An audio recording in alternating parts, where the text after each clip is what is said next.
എങ്ങനെയാണ് തയ്യാറാക്കേണ്ടതെന്ന് നോക്കാം. അപ്പോൾ ആദ്യം ഒരു നോൺ സ്റ്റിക്ക് പാൻ വെച്ചിട്ട് നെയ്യ് ഒഴിക്കാം.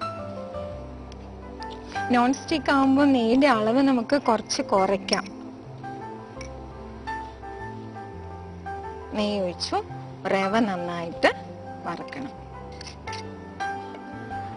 ഇപ്പൊ റോസ്റ്റഡ് റവ കിട്ടുമല്ലോ. അപ്പം റോസ്റ്റഡ് റവയാണെങ്കിൽ വറക്കണം എന്ന് ഇല്ല. ഇത് റോസ്റ്റഡ് റവയാണ്, എന്നാലും നെയ്യിലൊന്ന് മൂപ്പിച്ചെടുക്കുകയാണ്. കേസരി എപ്പോഴും നിറയെ നെയ്യായിരിക്കും. തീയൊന്ന് കൂട്ടി വെച്ചാൽ പെട്ടെന്ന് അത് മൂത്ത് കിട്ടും.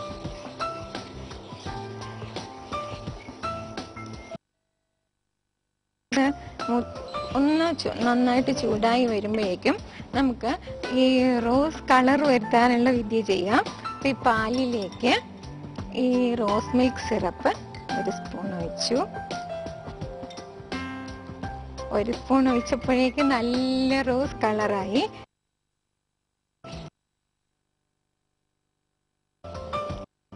കുട്ടികൾക്കൊക്കെ അറിയാം എപ്പോഴും മഞ്ഞ കേസരി.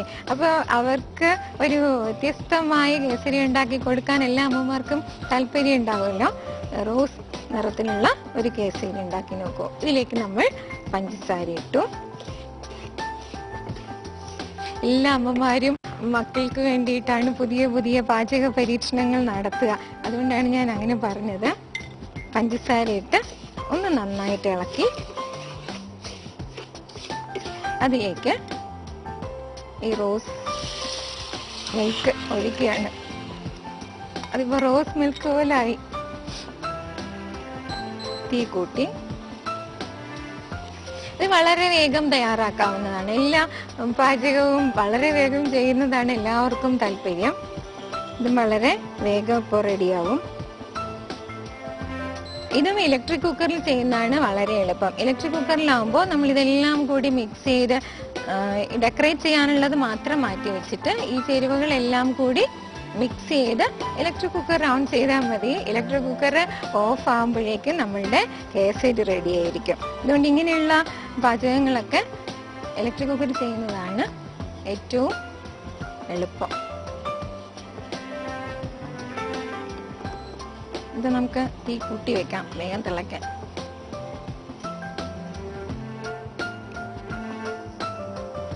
ഇത്രയും കളറ് വേണ്ട എങ്കിൽ ഈ റോസ് സിറപ്പിന്റെ അളവൊന്ന് കുറച്ചാൽ മതി. കുറച്ച് അളവ് കുറയ്ക്കുമ്പോൾ കുറച്ച് ലൈറ്റ് റോസ് കേസരി ആയിരിക്കും.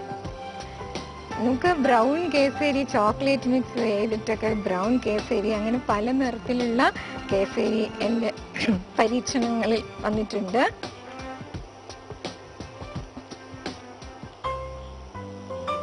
തിളച്ചു തുടങ്ങി. ഇപ്പൊ നന്നായിട്ടൊന്ന് കുറുകി വരുമ്പോ റെഡിയാവും. നമുക്ക് ഡെക്കറേറ്റ് ചെയ്യാൻ വേണ്ടിയിട്ടാണ് കിസ്മിസും നട്ട്സും ചെറിയും വെച്ചിട്ടുള്ളത്. അപ്പം റോസിന് മാച്ച് ചെയ്യുന്ന എന്ത് ഫ്രൂട്ട്സ് വെച്ചിട്ടും നമുക്ക് ഡ്രൈ ഫ്രൂട്ട്സ് കൊണ്ട് പിസ്തയൊക്കെ വെച്ചിട്ട് ഡെക്കറേറ്റ് ചെയ്യാൻ വേണമെങ്കിൽ നല്ല കളർഫുൾ ആയിരിക്കും. ബദാം, പിസ്ത ഒക്കെ കുട്ടികൾക്ക് അതൊക്കെ വലിയ ഇഷ്ടവുമായിരിക്കും. ഇതിന് നല്ലൊരു മണമാണ്. ഇതിൽ വേണമെങ്കിൽ നമുക്ക് റോസ് എസൻസും കൂടി ചേർക്കാം. ഇതിലിപ്പോൾ ഞാൻ റോസ് എസൻസ് ചേർക്കുന്നില്ല, ഈ സിറപ്പ് മാത്രമേ ചേർത്തിട്ടുള്ളൂ. റോസ് എസൻസ് ഉണ്ടെങ്കിൽ അല്ലെങ്കിൽ റോസ് വാട്ടർ മിക്സ് ചെയ്യാം. ഇപ്പോൾ നല്ല റോസിന്റെ സ്മെല്ല് ഉണ്ടാവും.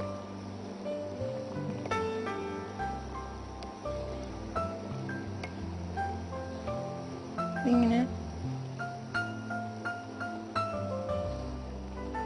വളരെ വേഗം തയ്യാറാക്കാം. ഇലക്ട്രിക് കുക്കറാണെങ്കിൽ നല്ലത് ഞാൻ പറഞ്ഞെന്താണോ, ഇങ്ങനെ ഈ തിളയ്ക്കുമ്പോഴുള്ള പ്രശ്നം, പൊങ്ങി വരുന്ന ഒരു പ്രശ്നമൊന്നും നമ്മൾ അറിയുന്നില്ല. അടച്ചു വെച്ച് കഴിയുമ്പോൾ 1 മിനിറ്റ് അടച്ചു വെക്കാം. കുറുകി തുടങ്ങി. അതൊന്ന് വറ്റി വരുന്നവരെ അടച്ചു വെക്കാം. അതിങ്ങനെ പൊങ്ങി വരുന്നത് കൊണ്ട് അതാണ് നല്ലത്. ഇപ്പം എന്തൊക്കെയാണ് ഇതിന് എടുത്തതെന്ന് ഒന്നുകൂടി നമുക്ക് നോക്കാം. റോസ് മിൽക്ക് സിറപ്പ് എടുത്തു. റവ 1 കപ്പ്, റവയുടെ ഇരട്ടി പാലെടുത്തു. ഏതാണ്ട് അത്ര തന്നെ അല്ലെങ്കിൽ ഒരല്പം കൂടി കൂടുതൽ പഞ്ചസാര എടുക്കണം. അതേപോലെ അതിനേക്കാൾ കുറച്ച് കുറവ് നെയ്യ്. അങ്ങനെയാണ് ആ കേസരിയുടെ അളവ് പറയാം. എന്നിട്ട് റവ വറുത്തു. റവ നന്നായിട്ട് വറുത്തു. അതിലേക്ക് നമ്മൾ റോസ് മിൽക്ക് സിറപ്പും പാലും പഞ്ചസാരയും മിക്സ് ചെയ്തു. അത് ചേർത്തു. അതൊന്നും ഇങ്ങനെ കേസരി ആയി വരാനുള്ള ശ്രമമാണ്.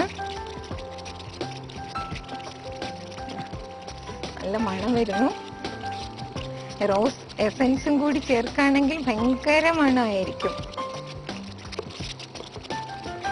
നമുക്ക് കുറച്ചും കൂടി നെയ്യ് വേണം തോന്നുകയാണെങ്കിൽ ഇനി ഒഴിച്ചാലും മതി. നെയ്യ് വേണം, ഞാൻ കുറച്ച് നെയ്യ് മാറ്റി വെച്ചു, അഥവാ കൂടി പോയാലോ എന്ന് കരുതി. നോൺ സ്റ്റിക്ക് അല്ലേ, നമുക്ക് കുറച്ചും കൂടി വേണമെങ്കിൽ ചേർക്കാം. എടുത്ത അളവ് ഇത്രയും അളവാണ് ശരിക്കും ആവശ്യം.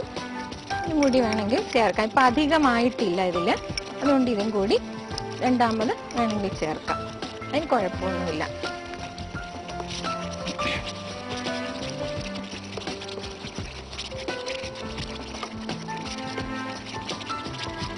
കളർഫുൾ വിഭവങ്ങളാകുമ്പോൾ കുട്ടികൾക്കാണ് ഏറ്റവും സന്തോഷം.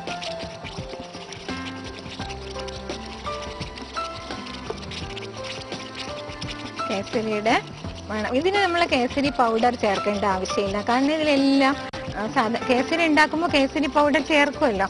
ഇതിന് കേസരി പൗഡർ ചേർക്കേണ്ട ആവശ്യമില്ല. ഇതിൽ റോസ് മിൽക്ക് സിറപ്പാണ്, റോസ് എസൻസ് ചേർക്കാം, റോസ് വാട്ടർ ചേർക്കാം. അങ്ങനെയുള്ള സാധനങ്ങളാണ് നമ്മൾ ഇതിന് ചേർക്കേണ്ടത്. കേസരി പൗഡർ ചേർക്കാതെ ഉണ്ടാക്കുന്ന കേസരിയാണിത്. ആയി തുടങ്ങി. ഒരു 1-2 മിനിറ്റും കൂടി വേണ്ടു. രണ്ടാമത് നമ്മൾ ആ നെയ്യ് ചേർത്തില്ലെങ്കിലും കുഴപ്പമില്ലായിരുന്നു. അപ്പം അത് നന്നായിട്ട് കുറുകി വന്നപ്പോൾ നെയ്യ് അതിൽ നിന്ന് ഇങ്ങനെ വരുന്നുണ്ട്, സൈഡിൽ നിന്ന് ഇട്ട് വരുന്നുണ്ട്.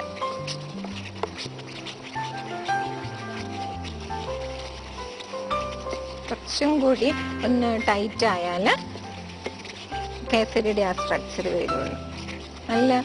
നല്ല മണവും. നേരത്തെ കുങ്കുമപ്പൂ കൊണ്ട് ഹൽവ ഉണ്ടാക്കിയിട്ടുള്ളത് പോലെ കുങ്കുമപ്പൂ കൊണ്ടും നമുക്ക് കേസരി ഉണ്ടാക്കാം. കുങ്കുമപ്പൂ കേസരി ആണെങ്കിലും ഇത്രയും കളർ ഉണ്ടാവില്ല, എന്നാലും ഇതേപോലെ തന്നെ ഏകദേശം ഇതേ കളർ വരും. കുറച്ച് അളവ് കൂട്ടി കുങ്കുമപ്പൂ ചേർക്കുകയാണെങ്കിൽ ഇതേ കളർ വരും. അപ്പൊ പിന്നെ റോസ് മിൽക്ക് സിറപ്പ് ചേർക്കേണ്ട ആവശ്യമില്ല.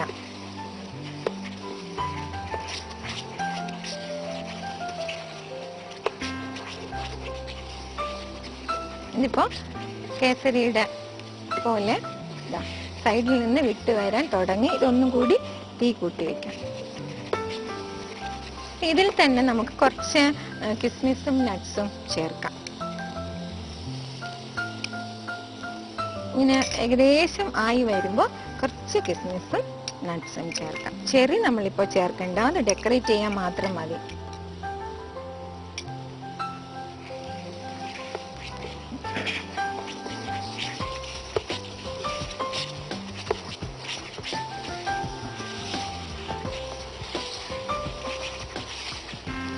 നല്ല മനോഹരമായ ഒരു കേസരിയാണിത്. വളരെ മനോഹരമാണ് കാണാൻ തന്നെ. അപ്പോൾ കഴിക്കാൻ തോന്നും ഈ കേസരി കണ്ടാൽ. ശ്രദ്ധിക്കേണ്ട ഒരു കാര്യം, നമ്മൾ എടുക്കുന്ന റവയുടെ ഇരട്ടി പാലോ വെള്ളമോ ചേർക്കണം. വെള്ളം ചേർത്താലും മതി, വേണം. അതിൻ്റെ പകുതി എങ്കിലും നെയ്യ് വേണം. അത്രത്തോളമെങ്കിലും റവയുടെ അളവ് എങ്കിലും പഞ്ചസാര ഉള്ളത് നല്ലതാണ്. തീരെ മധുരം വേണ്ടാത്തവർക്ക് മധുരം കുറയ്ക്കാം. ഇതാ നമ്മുടെ കേസരി ഓക്കെ, റെഡിയായി.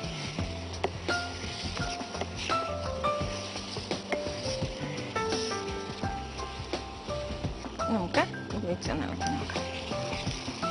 ഇത് വെച്ചാകുമ്പോൾ ഇങ്ങനെ ഒന്ന് തിരിച്ചു മറിച്ച് വിട്ടെടുക്കാം. കുറച്ച് ലൂസായിട്ടുള്ള കേസരിയാണ് ആവശ്യമെങ്കിൽ ഈ ഒരു പരുവത്തിൽ നമുക്ക് സെർവിങ് ട്രേയിലേക്ക് മാറ്റാം, ബൗളിലേക്ക് മാറ്റാം. അല്ല കുറച്ചും കൂടി ടൈറ്റ് ആയിട്ട് ഇരിക്കണം കേസരി. ചിലപ്പോൾ നമ്മൾ വാങ്ങുന്ന കേസരിയൊക്കെ കുറച്ച് ലൂസായിരിക്കും, ചിലത് അങ്ങനെയല്ല ഹാർഡ് ആയിരിക്കും. അപ്പോൾ റവയുടെ അളവ് കൂട്ടും. അതുപോലെ കുറച്ചും കൂടി ഇങ്ങനെ മൂപ്പിച്ചെടുക്കുകയും ചെയ്യും. അതാണ് ആ വ്യത്യാസം വരുന്നത്. ഇതിപ്പോ ഏതാണ്ട് ഓക്കെ ആയിട്ടുണ്ട്. നല്ല മണവും ഉണ്ട്. ഇതിൽ നമ്മൾ റോസ് എസൻസോ അല്ലെങ്കിൽ റോസ് വാട്ടറോ കൂടി ചേർക്കുകയാണെങ്കിൽ കുറച്ചും കൂടി മണം വരും.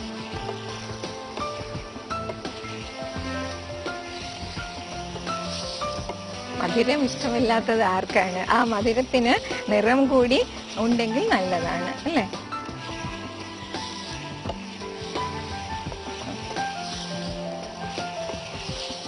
കേസരി റെഡി ആയി കഴിഞ്ഞു. നമുക്ക് സെർവിങ് ബൗളിലേക്ക് മാറ്റാനുള്ള സമയമായി. നമ്മൾ അതിൽ ചേർത്ത കിസ്മിസും നട്ട്സും ഒക്കെ ഇതിൽ നന്നായിട്ട് മിക്സ് ആയിട്ടുണ്ട്. ചിലപ്പോ ഈ പാത്രഭാഗം എന്നൊക്കെ പറഞ്ഞ് ഇതിൽ വച്ചിട്ട് പോയാൽ ഇലക്ട്രിക് കുക്കറൊക്കെ ആണെങ്കിൽ ഇങ്ങനെ അതിന് അടിയിൽ പിടിച്ചിരിക്കും. അതിന്റെ ആവശ്യമില്ല. അത് നമുക്ക് ഓഫ് ചെയ്ത ഉടൻ തന്നെ സെർവിങ് ബൗളിലേക്ക് മാറ്റാം. ഇനി ഇതിപ്പോ ഓഫ് ചെയ്യാം.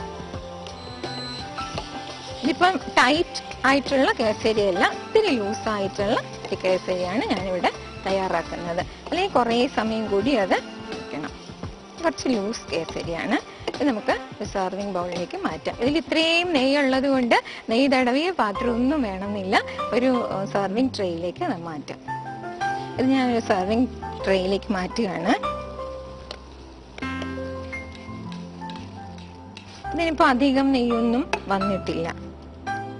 മാറ്റിയിട്ട് നമുക്കിതിങ്ങനെ ഒന്ന് പ്രസ് ചെയ്ത് കൊടുത്താൽ മതി. ഇതൊരു പരന്ന പാത്രത്തിൽ എടുക്കുകയാണെങ്കിലും കട്ട് ചെയ്തെടുക്കാൻ എളുപ്പമായിരിക്കും. ഇതിലാണെങ്കിലും കുഴപ്പമില്ല. എന്നിട്ട് നമുക്ക് കിസ്മിസും നട്ട്സും ചെറിയും കൊണ്ട് അലങ്കരിക്കാം.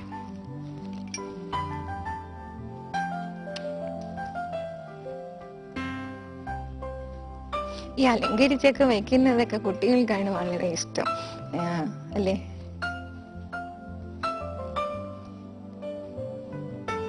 അതിലുള്ള ചെറിയൊക്കെ ആദ്യം പെറുക്കി തിന്നാനായിരിക്കും കുട്ടികൾക്ക് താല്പര്യം.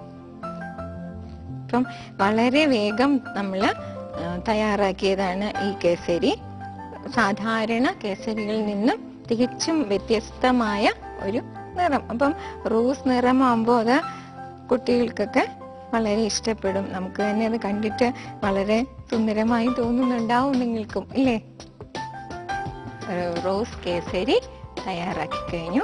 വളരെ പെട്ടെന്ന് തയ്യാറാക്കാവുന്ന വളരെ വ്യത്യസ്തമായ ഒരു വിഭവം. ഇതുണ്ടാക്കാൻ നമ്മൾ എന്തൊക്കെ സാധനങ്ങളാണ് എടുത്തതെന്ന് ഒന്നുകൂടി പറയാം.